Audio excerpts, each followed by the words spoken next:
السلام علیکم ورحمۃ اللہ وبرکاتہ۔ آپ دیکھ رہے ہیں یوٹیوب چینل، میں ہوں مار محمد راشد۔ میں آپ کے سامنے پیش ہوں ایک نئی ویڈیو کے ساتھ۔ روزہ دار کے لیے تنبیہ: جو شخص جھوٹی بات پر اور اس پر عمل کرنا نہیں چھوڑتا تو اللہ کو اس کے بھوکا پیاسے رہنے کی کوئی ضرورت نہیں۔ اللہ تعالی ہمیں جھوٹ سے بچنے کی توفیق عطا کرے اور ہر حال میں سچ بولنے کی توفیق دے، اور ہمارے روزے کا ہمیں پورا اجر نصیب فرمائے۔ ہم آپ کے سامنے بیان پیش کر رہے ہیں پیر ذوالفقار احمد نقشبندی صاحب کا، اسے خود بھی سنیں اور آگے لوگوں تک زیادہ سے زیادہ شیئر کریں، شیئر کر کے ثواب دارین حاصل کریں۔ شکریہ۔ کے لیے اللہ نے بندے کی دعا کو قبول کرنے کا وقت موت تک کے لیے رکھ دیا کہ سانس اکھڑنے سے پہلے تم جب بھی توبہ کرو گے میں تمہاری توبہ کو قبول کروں گا، ایک بات۔ اور دوسری بات، اللہ نے کچھ ایسے اوقات بنا دیے کہ میرے بندو اگر ان اوقات میں تم توبہ کرو گے تو میں تمہاری توبہ کو ضرور قبول کروں گا۔ یہ رمضان مبارک کا مہینہ انہی اوقات میں سے ایک مہینہ ہے۔ اس میں اللہ کی رحمت اپنے جوش میں ہوتی ہے اور اللہ تعالیٰ بندے کے گناہوں کو معاف فرما دیتے ہیں۔ حدیث مبارکہ میں ہے اولھا رحمتن، رمضان مبارک کے پہلے 10 دن رحمت کے ہیں، اوسطھا مغفرتن، درمیان کے 10 دن مغفرت کے ہیں، وآخرھا عتق من النار، اور آخری 10 دن آگ سے آزادی کے دن ہیں۔ تو اللہ تعالیٰ اپنے بندوں کو آگ سے آزاد فرما دیتے ہیں، جہنم سے بری فرما دیتے ہیں۔ چنانچہ حدیث مبارکہ میں آتا ہے کہ مدینہ طیبہ میں ایک قبیلہ تھا، اس کا نام تھا بنو قلب۔ اس قبیلے کے لوگوں کا جو روزگار تھا نا، وہ بکریاں پالنا تھا۔ ہر گھر والے کے پاس 200 بکریاں 300 بکریاں ہوتی تھیں اور وہ بکریاں پالتے تھے اور اسی سے ان کا گزران ہوتا تھا، دودھ ملتا تھا، بیچتے تھے، پیسے ملتے تھے تو گزارا چلتا تھا۔ تو بنو قلب قبیلہ بکریاں پالنے میں مشہور تھا، اور اتنی بکریاں تھیں کہ حدیث پاک میں آتا ہے کہ جب سارا قبیلہ کے لوگ بکریاں نکالتے تھے تو 2 پہاڑوں کے درمیان کی پوری زمین بکریوں سے بھر جایا کرتی تھی۔ اتنی بکریاں ہوتی تھیں، یعنی ہزاروں کی تعداد میں بکریاں ہوتی تھیں۔ اب آپ غور کیجئے، انسان کا سر چھوٹا سا ہے، اس سر کے اوپر اگر بال گننے لگے نا تو یہ بال سینکڑوں میں نہیں، ہزاروں میں نہیں، اس سے زیادہ میں ہوں گے، لاکھوں میں بال ہوتے ہیں ایک آدمی کے سر کے اوپر۔ اگر ایک بندے کے سر کے اوپر لاکھوں میں بال ہوتے ہیں تو ایک بکری کے جسم پر کتنے بال ہوں گے؟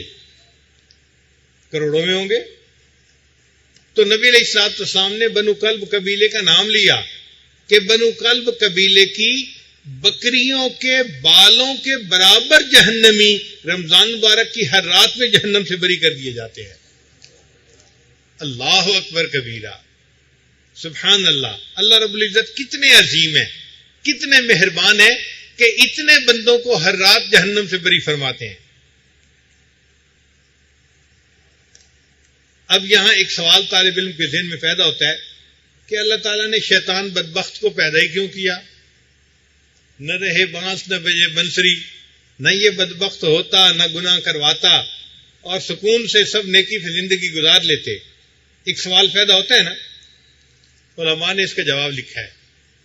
وہ فرماتے ہیں کہ اللہ تعالیٰ نے شیطان کو اس لیے پیدا کیا تاکہ اگر میرے بندے کوئی گناہ کر بیٹھیں گے تو میں ان کے گناہوں کو شیطان کے سر پہ تھوپ دوں گا۔ اور ہم نے دیکھا ہے زندگی میں، بیوی خاوند سے محبت کرتی ہے نا تو خاوند کی غلطی کوتاہیوں کو اس کے دوستوں کے سر ڈال دیتی ہے۔ خاوند تو بڑا اچھا ہے، بس اس کے دوست برے ہیں، وہ اس کو ایسا کرتے رہتے ہیں۔ اور ماں بیٹے کی غلطیوں کو اس کے دوستوں کے سر، میرا بیٹا تو بڑا ہی اچھا ہے، بس کیا کریں چند برے دوستوں کے ساتھ لگ گیا ہے اور ایسی حرکتیں کر بیٹھتا ہے، بچہ ویسے بہت اچھا ہے۔ تو ماں بچے کی غلطیاں اس کے دوست کے سر پہ، بیوی خاوند کی غلطیاں اس کے دوست کے سر پہ۔ اسی طرح اللہ تعالیٰ قیامت کے دن انسانوں کی غلطیاں شیطان کے سر پہ ڈال دیں گے۔ بندہ تو میرا بہت اچھا تھا، بس شیطان نے بہکا دیا، میرا بندہ غلطی کر بیٹھا، میں اپنے بندے کو جنت بھیج رہا ہوں۔ اگر شیطان نہ ہوتا تو ہم جو گناہ کرتے اپنے نفس کی خرابی کی وجہ سے کرتے، پھر ہم بچ کیسے سکتے تھے؟ پھر تو ذمہ دار ہم ہی ہوتے. اس لیے شیطان کا ہونا ہمارے لیے بہتر ہو گیا کہ غلطیاں ہمارے سر سے اس کے سر پہ چلی جائیں گی اور اللہ تعالیٰ اپنے بندوں کو معاف فرما دیں گے اور ان کو اللہ تعالیٰ جنت عطا فرما دیں گے. لیکن رمضان مبارک میں اللہ تعالیٰ نے چند ایسی باتیں کی کہ جن سے صاف نظر آتا ہے کہ اللہ تعالیٰ اپنے بندے کے گناہوں کو معاف کرنا چاہتے ہیں. پہلی بات کہ اللہ رب العزت نے شیطان کو رمضان مبارک میں قید فرما دیا. حدیث مبارکہ میں ہے کہ جبریل علیہ السلام کو اللہ تعالیٰ بھیجتے ہیں اور فرماتے ہیں کہ جاؤ اور بڑے بڑے سرکش شیاطین کو قید کر دو کہ میرے پیارے حبیب صلی اللہ علیہ وسلم کے امتیوں کے روزوں کو خراب نہ کر سکیں. چنانچہ بڑے شیطانوں کو قید کر دیا جاتا ہے کہ یہ میرے امت کے روزہ داروں کو بہکا نہ سکیں. میں ایک مرتبہ یہ حدیث مبارکہ پڑھ رہا تھا تو پڑھتے پڑھتے ذہن میں خیال آیا کہ اللہ تعالیٰ نے جس طرح شیطان کو قید کروا دیا، کبھی رمضان مبارک میں انٹرنیٹ کو بھی بند کروا دیتے تو لوگ اور گناہوں سے بچ سکتے، لوگوں کے روزے اور خراب نہ ہوتے.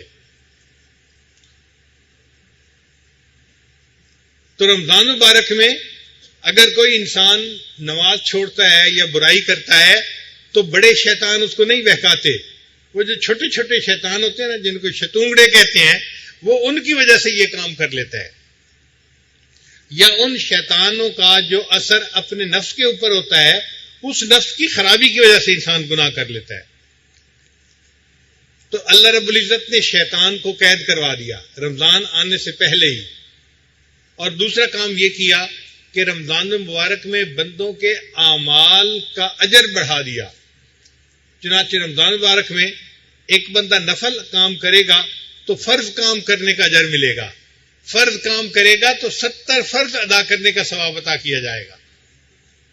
تو اجر کو گویا 70 گنا اللہ رب العزت نے بڑھا دیا.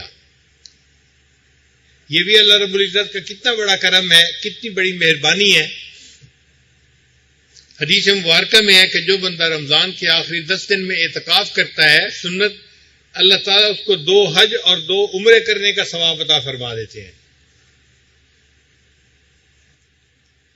پھر ایک تیسری مہربانی اللہ رب العزت نے یہ فرمائی کہ افطار کے وقت روزے دار کی دعا کو قبول کرنے کی خوشخبری سنا دی. چنانچہ نبی علیہ السلام نے بتلایا کہ روزہ دار آدمی افطار کے وقت جو دعا مانگتا ہے اللہ تعالیٰ اس کی دعا کو قبول کرتے ہیں. اب دیکھیں یہ کتنی بڑی نعمت ہے ہمارے لیے. آپ ذرا غور کریں، اگر کوئی نیک بندہ اللہ کا ولی ہمیں بتا دے بھائی قبولیت دعا کا وقت ہے، دعا مانگو، تو ہم کتنا رو رو کے اللہ سے مانگیں گے.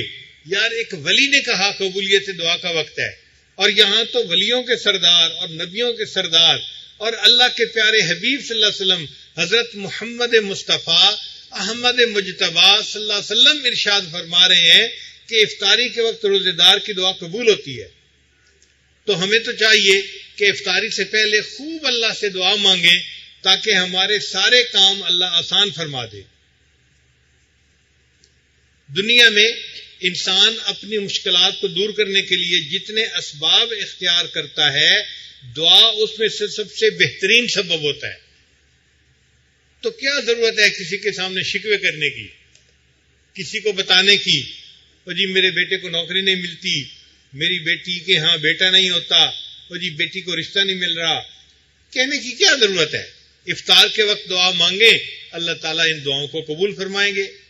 ہم نے الحمدللہ اپنی زندگی میں 2-4 کی بات نہیں، 100-200 کی بات نہیں، ہزاروں لوگوں کو یہ بتایا کہ افطاری میں دعا مانگیں. وہ دعائیں جو آپ کو ناممکن نظر آتی ہیں اللہ رب العزت ان کو بھی قبول کریں گے، اور ہزاروں لوگوں نے ہمیں بتایا اللہ نے ان کی دعاؤں کو قبول فرما لیا. انہونی دعائیں بھی قبول ہوتی نظر آئیں. تو دعا قبول ہوتی ہے. آپ یوں سمجھیں کہ اللہ تعالیٰ نے آپ کو ایک چیک بک دے دی ہے، اس چیک بک کے اندر 30 کاغذ ہیں اور بلینک ہے وہ چیک بک. آپ نے اس کے اوپر جو مرضی لکھنا ہے اور اس کو بینک میں جمع کروا دینا ہے، اتنی اماؤنٹ آپ کے اکاؤنٹ میں آ جائے گی. یہ جو 30 دن ہیں یہ بڑے قیمتی دن ہیں، جن میں سے 20 دن تو چلے گئے اور 10 دن باقی رہ گئے.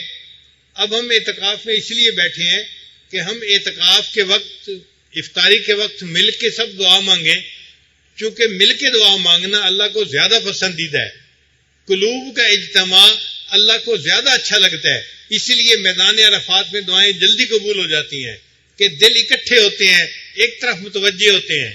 تو اعتکاف میں بھی اتنے 100 لوگ اگر ایک جگہ مل کر اللہ کی طرف متوجہ ہو کر دعا مانگیں گے تو یقیناً اللہ تعالیٰ دعاؤں کو قبول فرمائیں گے۔ ہم نے دیکھا ہے کسی کے دروازے پہ ایک بندہ آئے مانگنے کے لیے تو اس کا رویہ اور ہوتا ہے، اور اگر 100 بندے آ جائیں تو معاملہ ذرا ڈیفرنٹ ہوتا ہے۔ وہ کہتا ہے جی میں سارے محلے والوں کو کیسے خالی بھیجوں۔ بھائی اگر کوئی دنیا دار بندہ اپنے دروازے پہ 100 بندوں کا آنا اس کا لحاظ کرتا ہے تو اللہ تعالیٰ بھی تو اپنے گھر میں اتنے لوگوں کا آنا اور رو رو کے اللہ سے مانگنا اس کا لحاظ کریں گے اور ان کی دعاؤں کو قبول فرمائیں گے۔ پھر اللہ رب العزت نے روزے دار کے لیے باقی مخلوق کو دعا پہ لگا دیا۔ حدیث مبارکہ میں ہے کہ روزہ دار بندے کے لیے ہوا میں پرندے دعا کرتے ہیں، بلوں میں چونٹیاں دعا کرتی ہیں، پانی میں مچھلیاں دعا کرتی ہیں، یعنی یہ مخلوق بھی روزے دار کے لیے دعا کر رہی ہوتی ہے۔ تو اگر ہم گناہ گاروں کی اللہ تعالیٰ دعا نہیں قبول کریں گے تو بھئی اس مخلوق کی دعا کو ہی وسیلہ بنا دیں گے قبولیت کا، اور ہماری دعا قبول ہو جائے گی اس کے بدلے۔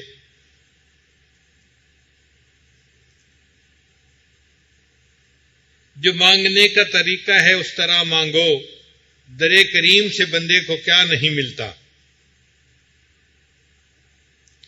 پھر اللہ رب العزت نے رمضان مبارک میں ایک رات ایسی بنائی کہ جس رات میں ایک بندے کو عبادت کرنے پر 83 سال کی عبادت کا ثواب ملتا ہے، 1000 مہینوں کی عبادت کا ثواب ملتا ہے۔ اب عام طور پر بندوں کی عمریں 80 سال سے کم ہی ہوتی ہیں، آپ یوں سمجھیں اس ایک رات میں عبادت کا ثواب پوری زندگی کے گناہوں کو معاف کروا دیتا ہے۔ اب یہ کتنی بڑی بات ہے۔ اگر کوئی بندہ کہے کہ جی ہمیں کیا پتہ کون سی رات لیلۃ القدر کی رات ہے، تو اللہ رب العزت نے نشاندہی بھی کر دی، بتا بھی دیا۔ نبی علیہ السلام نے ارشاد فرمایا کہ لیلۃ القدر کی رات رمضان مبارک میں ہوتی ہے، اور ایک حدیث پاک میں فرمایا کہ رمضان مبارک کے آخری عشرے میں ہوتی ہے۔ اب بندہ کہے جی کہ میں 10 راتیں تو نہیں جاگ سکتا، مشکل ہے میرے لیے، تو فرمایا کہ آخری عشرے کی جو طاق راتیں ہیں ان میں ہوتی ہے۔ ایک دن آرام کرو، ایک دن دعا کرو، ایک دن کام، ایک دن آرام۔ تو 5 راتیں جاگنا تو کوئی مشکل کام نہیں نا۔ 21، 23، 25، 27، 29 ان 5 راتوں میں کوئی نہ کوئی رات لیلۃ القدر کی رات ہوگی۔ اب ایک بندہ کہتا ہے کہ جی مجھ سے تو پوری رات نہیں جاگا جاتا، مجھے کیا پتا وہ رات کی خاص رحمتیں کب شروع ہوں، 1 بجے، 2 بجے، 11 بجے یا مغرب کے وقت شروع ہو جائے۔ میں تو پوری رات نہیں جاگ سکتا، میں تو جی بس تراویح پڑھوں گا اور سو جاؤں گا، اس سے زیادہ نہیں جاگا جاتا۔ پوری رات جاگنا تو میرے لیے بڑا مشکل ہے۔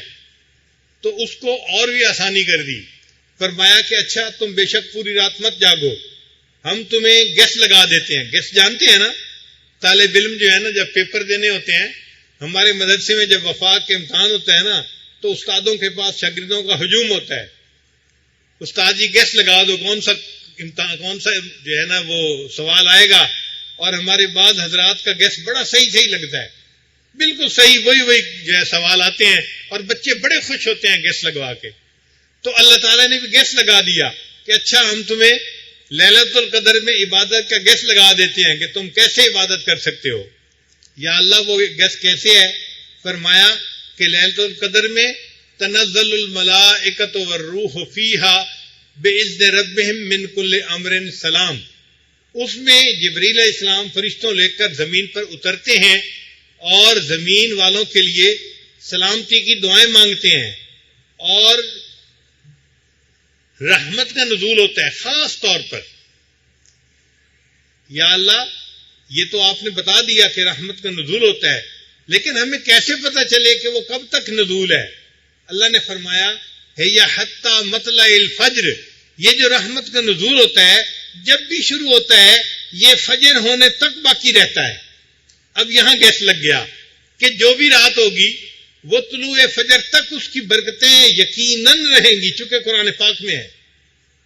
تو اس کا مطلب یہ ہوا کہ اگر آپ اعتکاف میں رات کو سو بھی جائیں لیکن سحری کے وقت ذرا اٹھ کے طلوع سحر سے پہلے پہلے، یعنی سحری کا وقت ختم ہونے سے پہلے پہلے آپ اگر چند رکعت پڑھ کے دعا مانگیں گے، آپ کو تو لیلۃ القدر میں عبادت کرنے کا ثواب نصیب ہو جائے گا، چونکہ وہ جو بھی کوئی رات ہوگی اس رات کی برکتیں سحری کے وقت تک رہنی ہیں، یہ قرآن پاک سے ثابت ہے۔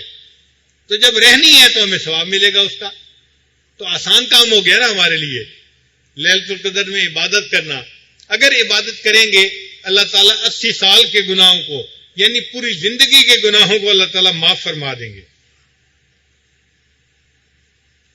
اور لیلۃ القدر میں انسان جو دعا کرتا ہے فرشتے اس کی دعاؤں پر آمین کہتے ہیں۔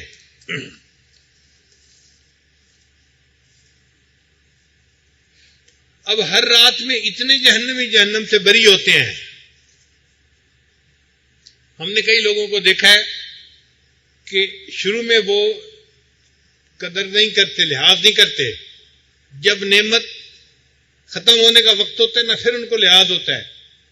چنانچہ بعض لوگوں کو دیکھا کہ شروع میں ان کو رمضان کا اتنا لحاظ نہیں ہوتا، لیکن آخری دنوں میں پڑھ رہے ہوتے ہیں یا سحوری الوداع، یعنی ان کو احساس ہوتا ہے اب 2 دن رہ گئے، اب 1 دن رہ گیا۔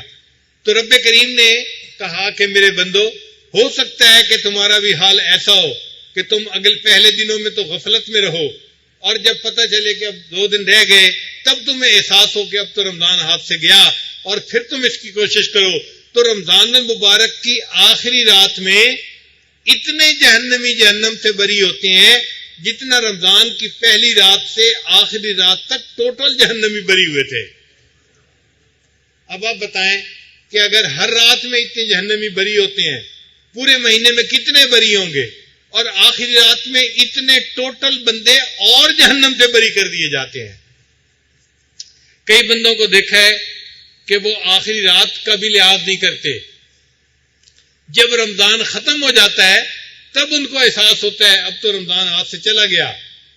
وہ سکھوں والی ذہنیت ہوتی ہے نا کہ جب سر پہ پڑتی ہے تو خیال نہیں آتا، پڑھ کے گزر جاتی ہے پھر خیال آتا ہے کہ ہو رمضان تو ہاتھ سے گزر گیا۔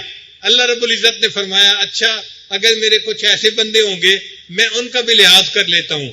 چنانچہ رمضان تو ختم ہو گیا، اب رمضان کے بعد عید کی رات آ گئی، اس کو حدیث پاک میں لیلۃ الجائزہ کہا گیا۔ فرمایا لیلۃ الجائزہ میں جو عبادت کرے گا اس کو رمضان مبارک کی رات میں عبادت کرنے کا ثواب نصیب ہوگا، وہ بھی انعام کی رات ہے، وہ بھی بخشش اور مغفرت کی رات ہے۔ پھر اس کے بعد عید کی نماز پڑھنے کے لیے تو لوگ آ ہی جاتے ہیں۔ ہم نے دیکھا جو روزہ اور تراویح نہیں کرتے نا عید پڑھنے وہ بھی آ جاتے ہیں۔ ایک عالم نے کسی سے پوچھا آپ نے نمازیں پڑھی؟ اس نے کہا نہیں۔ اس نے کہا اچھا تم نے روزے رکھے؟ کہتے ہیں نہیں۔ اس نے کہا اچھا عید کے دن سیویاں کھائیں؟ کہتا ہے مولانا اگر سیویاں بھی نہ کھاتا تو کیا کافر ہو کے مرتا؟ تو روزے تراویح تو یاد نہیں ہوتی، سیویاں کھانی تو یاد ہوتی ہیں۔ اسی طرح ہم نے دیکھا ہے کہ بندہ جتنا ہی غافل ہو عید کی نماز پڑھنے آ جاتا ہے۔ شرابیوں کو نماز پڑھتے دیکھا، بدکاری کرنے والوں کو جو ہے نا نماز پڑھتے دیکھا، عید کی نماز پڑھنے تو ہر مسلمان آ جاتا ہے، جو نام کا مسلمان ہے وہ بھی آ جاتا ہے عید کی نماز پڑھنے کے لیے۔ اب عید کی نماز جب پڑھتے ہیں تو اللہ تعالیٰ فرشتوں سے پوچھتے ہیں میرے یہ بندے کیوں اکٹھے ہیں؟ حالانکہ اللہ تعالیٰ جانتے ہیں بندوں کو کہ کیوں اکٹھے ہیں۔ فرشتے کہتے ہیں یا اللہ مزدور ہیں جنہوں نے پورا مہینہ مزدوری کی، اب وہ آپ سے آپ کی رحمت کا سوال کرتے ہیں۔ اللہ تعالیٰ ان فرشتوں کو کہتے ہیں اچھا تم گواہ رہنا کہ میں نے روزوں کے اور تراویح کے بدلے ان سب کے گناہوں کو معاف کر دیا، اور میرے ان بندوں کو بتا دو قوموا مغفورا لکم، کھڑے ہو جاؤ بخشے بخشاؤ میرے بندے، میں نے تمہارے گناہوں کو نیکیوں میں تبدیل کر دیا۔ تو عید کی نماز پڑھنے پر گناہ نیکیوں میں تبدیل ہو جاتے ہیں اور بندہ بخشا بخشایا اپنے گھر کو واپس لوٹ آتا ہے۔ تو رمضان کا مہینہ ہمیں پاک کرنے کے لیے آیا، دھونے کے لیے آیا ہے۔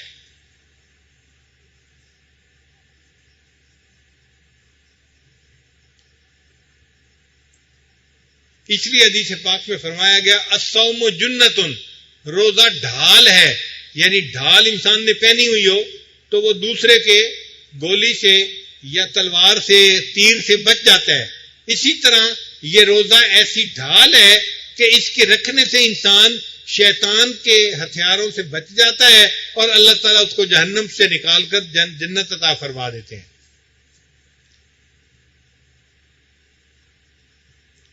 قرآن مجید میں حدیث پاک میں فرمایا من صام رمضان ایمانا و احتسابا غفر له ما تقدم من ذنبی، کہ جس بندے نے رمضان کے روزے رکھے ایمان اور احتساب کے ساتھ اللہ اس کے پچھلے سب گناہوں کو معاف فرما دیتے ہیں، اور جس نے تراویح کی نماز پڑھی اللہ اس کے گناہوں کو بھی معاف فرما دیتے ہیں۔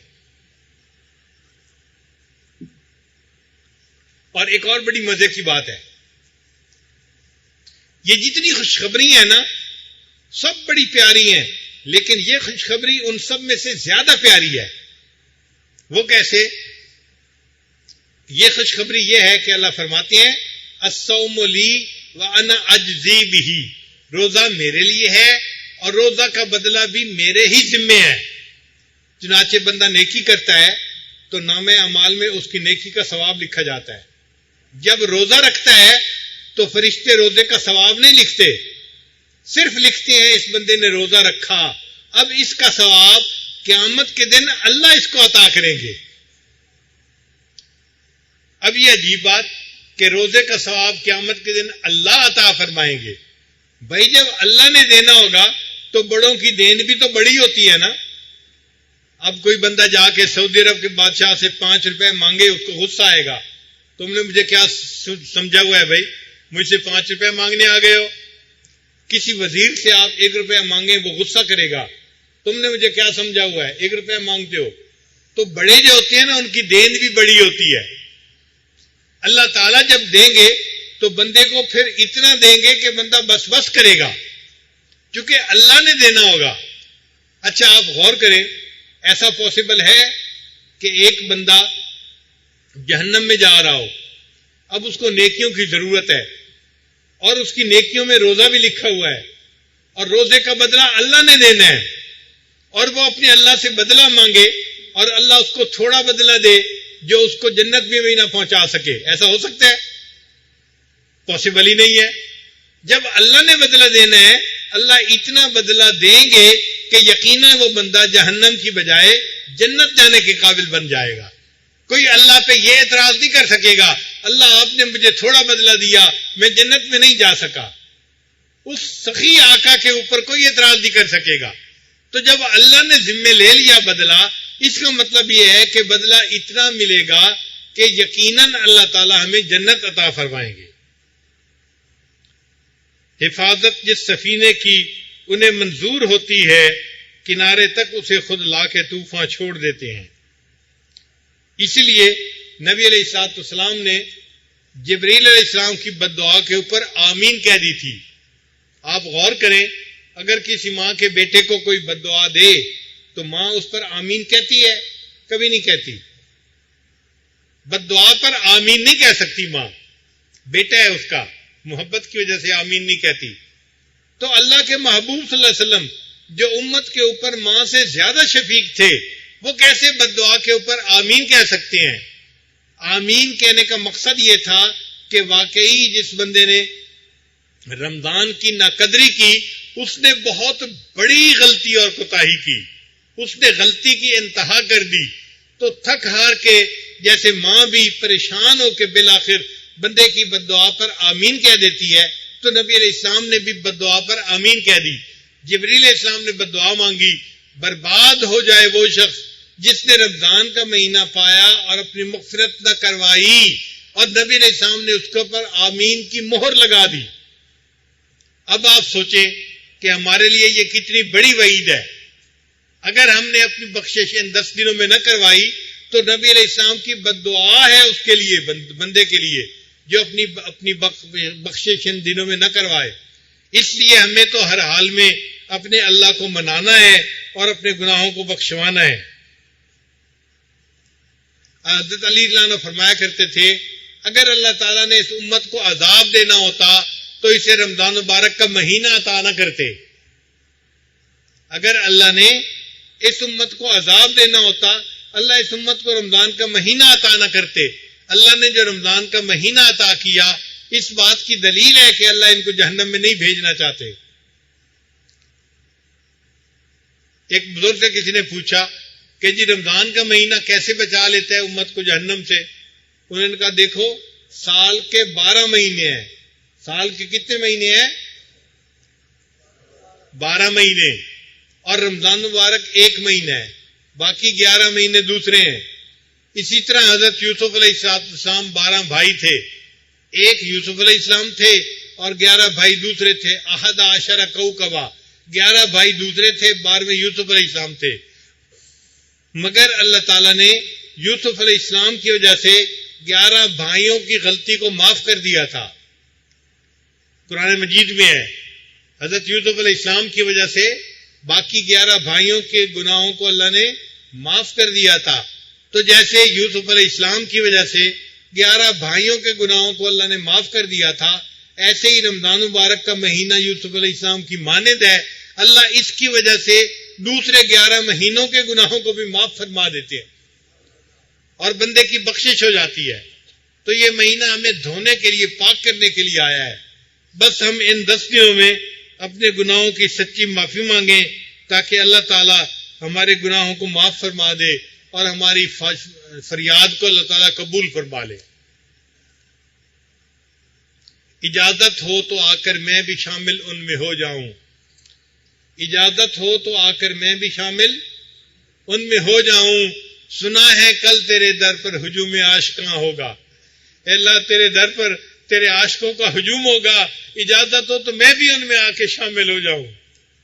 اللہ کے چاہنے والے بندے دور قریب سے کھچ کھچ کے یہاں آ گئے ہیں، یہ اللہ کو منانے کے لیے آئے ہیں۔ یقیناً ان کا جمع ہونا اللہ کو بہت پسند آئے گا۔ حدیث پاک میں آتا ہے کہ میرے بندے من قبائل شتیٰ، مختلف قبیلوں سے، اور من بلاد شتیٰ، مختلف شہروں سے جب ایک جگہ اکٹھے ہوتے ہیں میرا ذکر کرنے کے لیے، تو ان کے اوپر میری رحمت نازل ہوتی ہے اور فرشتے ایسی محفل کو ڈھانپ لیا کرتے ہیں۔ تو جب فرشتے ایسی محفل کو ڈھانپ لیتے ہیں اور رحمت ان کے اوپر نازل ہوتی ہے، ہم اس رحمت سے فائدہ اٹھائیں اور اپنے گناہوں کو اللہ سے بخشوائیں۔ لہذا ان دنوں میں آپ نے مسجد کے اندر رہنے کی وجہ سے کوئی دنیا کی بات نہیں کرنی، کوئی دنیا کا تذکرہ نہیں کرنا، زبان پہ لفظ ہی نہ آئے دنیا کا۔ دنیا کا تذکرہ ویسے ہی مکروہ ہے اور مسجد میں تو اور بھی زیادہ مکروہ ہے۔ اور سیاست کی بات کرنا تو اپنے اوپر حرام سمجھیں مسجد میں رہتے ہوئے۔ آپ یوں سمجھیں کہ میں گھر چھوڑ آیا ہوں سب چیزوں کو، اب مسجد میں آیا ہوں تو یہاں پر بس میں ہوں اور میرا رب ہے، مجھے اپنے اللہ کو منانا ہے۔ بہت زندگی میں نے ادھر ادھر کی باتیں کر لی، سن لی، اب تو بس میں ہوں اور میرا پروردگار ہے۔ آپ نے کوئی دنیا کی بات نہیں کرنی، بس اپنے اللہ کو منانا ہے، اللہ کو یاد کرنا ہے، اللہ کا ذکر کرنا ہے اور اللہ سے دعائیں مانگنی ہے۔ شریعت کا یہ مسئلہ ہے کہ پورے مجمع میں سے ایک بندے کی دعا بھی قبول ہو گئی، اللہ اس کی برکت سے پورے مجمع کی دعاؤں کو قبول فرما لیتے ہیں۔ چنانچہ فقہاء نے لکھا ہے کہ اگر جماعت کی نماز ہو اور ایک نمازی کی نماز قبول ہو جائے تو جماعت میں جتنے لوگ شامل تھے اللہ سب کی نماز کو قبول کر لیتے ہیں۔ تو جب ساری جماعت کی دعائیں قبول ہوتی ہیں تو کوئی تو ہوگا جو اللہ کا خوف دل میں رکھتا ہوگا، جو اللہ کی محبت دل میں رکھتا ہوگا، اور اس کی آنکھوں سے نکلے ہوئے آنسو اللہ کو پسند آ جائیں گے۔ کسی کے تو آنسو اللہ کو پسند آئیں گے، کسی کا تڑپنا تو اللہ کو پسند آ جائے گا، اور اس کی تڑپ کی وجہ سے اللہ ہمارے بھی گناہوں کو معاف فرما دیں گے۔ اس لیے ان 10 دنوں میں اللہ کو منانا ہے ہم نے۔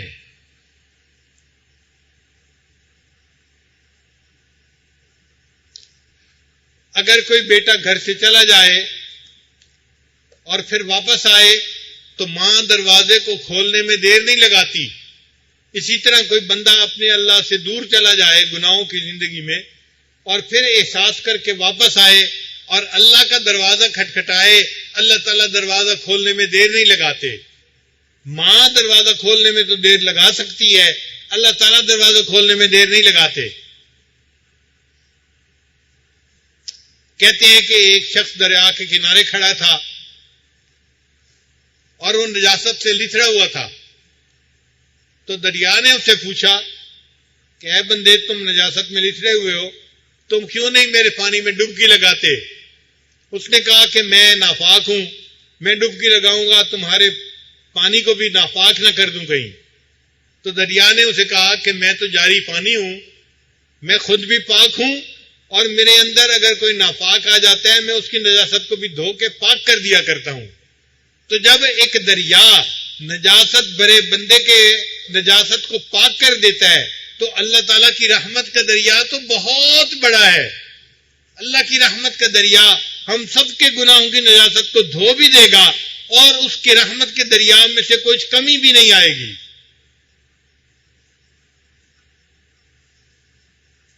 اس لیے اللہ تعالیٰ سے دعائیں مانگیے کہ اللہ تعالیٰ ہم سب کے گناہوں کو معاف فرما دے اور ہمیں باطنی طور پر اللہ تعالیٰ دھو دے.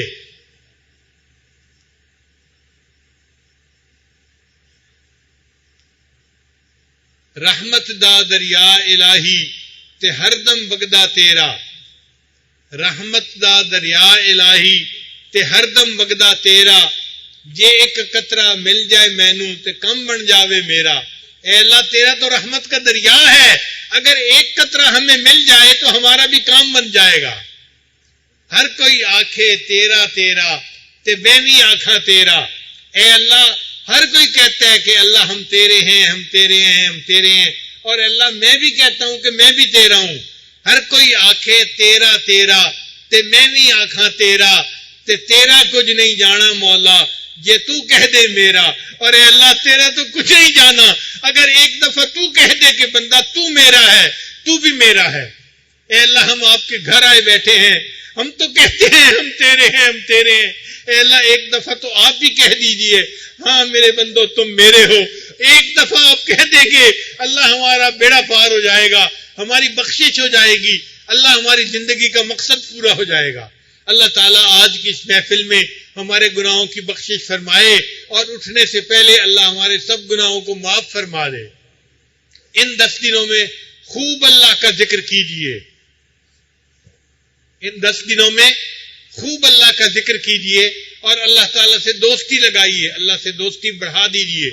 کیونکہ جو بندہ دنیا میں اللہ تعالیٰ سے دوستی کی کوشش کرے گا، اللہ تعالیٰ قیامت کے دن اس کو اپنے دشمنوں کی قطار میں کھڑا نہیں فرمائیں گے. یہ کیسے پاسبل ہے کہ ایک بندہ اللہ سے دوستی کرنے کی کوشش میں لگا ہوا ہو اور اللہ اس کو دشمنوں کی قطار میں کھڑا کر دے؟ ایسا ہو ہی نہیں سکتا. اور جو بندہ اللہ سے دوستی کرے گا، اللہ تعالیٰ قیامت کے دن اس کے ساتھ رحمت کا معاملہ فرمائیں گے. چنانچہ حضرت مولانا رشید احمد گنگوئی رحمۃ اللہ علیہ نے فرمایا کہ جو بندہ پوری زندگی میں ایک مرتبہ محبت کے ساتھ اللہ کا لفظ زبان سے نکالے گا، یہ ایک مرتبہ اللہ کا لفظ کہنا کبھی نہ کبھی اس بندے کے لیے جہنم سے نکلنے کا سبب بن جائے گا. ایک مرتبہ اللہ کہا محبت کے ساتھ، ایک مرتبہ اگر اللہ کا لفظ محبت کے ساتھ کہا تو کبھی نہ کبھی جہنم سے نکلنے کا سبب بنے گا. تو جو بندہ ہر دن میں ہزاروں مرتبہ اللہ کا نام لے گا اپنے دل میں، اپنی زبان سے، پھر اللہ تعالیٰ اس کو جہنم کیسے بھیجیں گے؟ اس لیے حدیث پاک میں آتا ہے، امام غزالی رحمۃ اللہ نے اپنی کتاب میں اس کو نقل کیا ہے، اللہ تعالیٰ قیامت کے دن اعلان کروائیں گے مجھ سے محبت کرنے والے کہاں ہیں؟ تو امت کے کتنے لوگ ہوں گے جو کھڑے ہو جائیں گے کہ یہ اللہ سے محبت کرنے والے ہیں. پھر اللہ فرمائیں گے یہ مجھ سے محبت کرنے والے ہیں، ان کا حساب لیتے ہوئے مجھے شرم آتی ہے، جاؤ یہ سارے کے سارے بلا حساب جنت میں چلے جاؤ.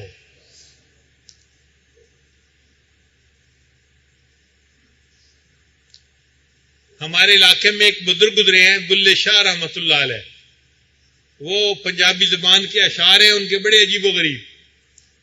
تو ایک شعر انہوں نے کہا، میں اس کا ترجمہ اردو میں بھی کر دوں گا تاکہ سب کے لیے سمجھنا آسان ہو جائے اور سب جو ہے وہ اس کے مضمون سے فائدہ اٹھا سکیں. فرماتے ہیں کورے کاغذ کتاب نہ ہوندے. کورے کاغذ کہتے ہیں خالی کاغذ کو. اگر خالی کاغذ کو کوئی جلد باندھ دے اس کو کتاب تو نہیں نہ کہتے. بھئی خالی کاغذ ہے، لکھا ہوا تو کچھ نہیں ہے. تو کہتے ہیں کہ کورے کاغذ کتاب نہ ہوندے تے سارے پھول گلاب نہ ہوندے. اور ہر پھول گلاب کا پھول نہیں ہوتا، کوئی موتیے کا ہوتا ہے، کوئی اور پھول ہوتا ہے، کوئی گلاب کا پھول بھی ہوتا ہے.